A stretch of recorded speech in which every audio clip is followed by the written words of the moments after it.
Hi, I'm Tabitha Williams, President of Parents for Healthy Homes. And I'm Latasha Williams, the Treasurer for Parents for Healthy Homes. Parents for Healthy Homes is a parent-led grassroots group that activates family to end childhood lead poisoning in children. We do that through education, involvement, and advocacy. So during COVID, children were forced to stay in their homes a lot longer than normal. They weren't able to go to school and get away, so therefore they became more accessible to lead poisoning within their toys, within the windowsills and things at home. So we wanted to bring awareness to the community about lead poisoning that could possibly be inside of their homes. So that was why how the project came to be.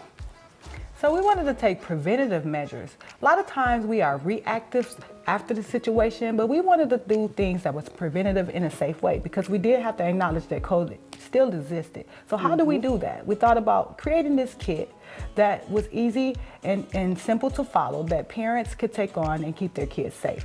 So in the kit we had materials that had information on lead poisoning. We actually provided a lead sample kit so that parents could test their homes and see if their homes were present with lead.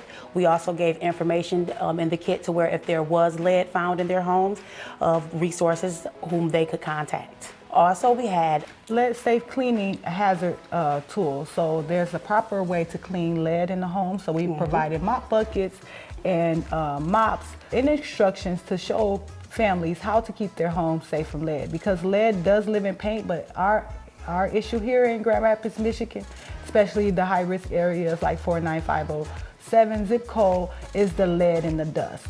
And so we provided information to teach people how to safely clean their homes. So the name speaks for itself: healthy housing, healthy kids, Drive Up Fair. The community came through in their cars and we delivered the buckets that were full with the resources and the materials to their car for the families.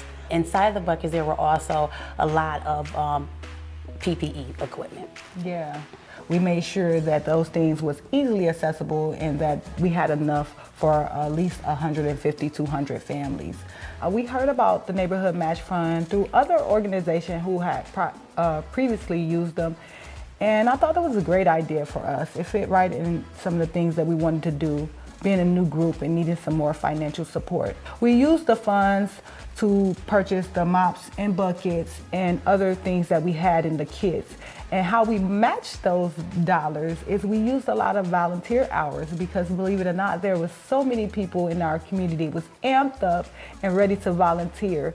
And so we did match those dollars with volunteer and in-kind donations. People were really excited about us being active during COVID. We had, I want to say, several volunteers, more than 20 volunteers to help prepare the buckets, to help get the materials.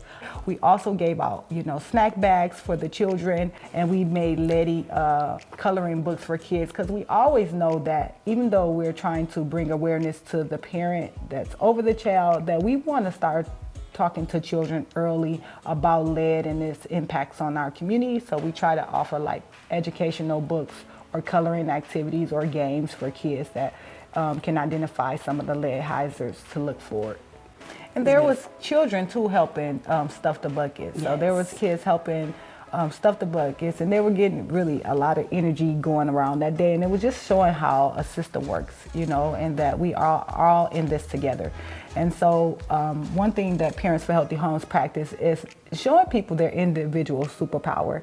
And so we did just that, even though COVID impacted our lives globally, we wanted to let the world know that this work never stops. These children and our advocacy to keep children safe never stops.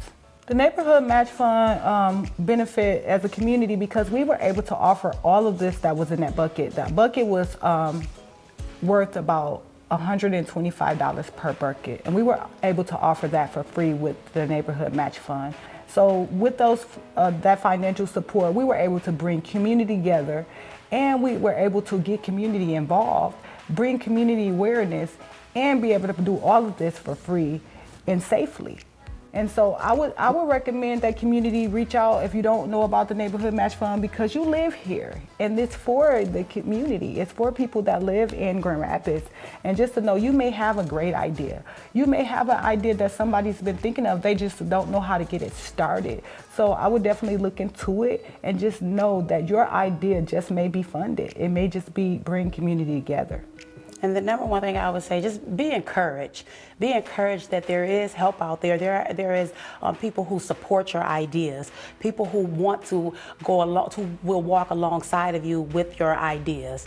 And Yeah. it takes a community, not one, but it takes a community.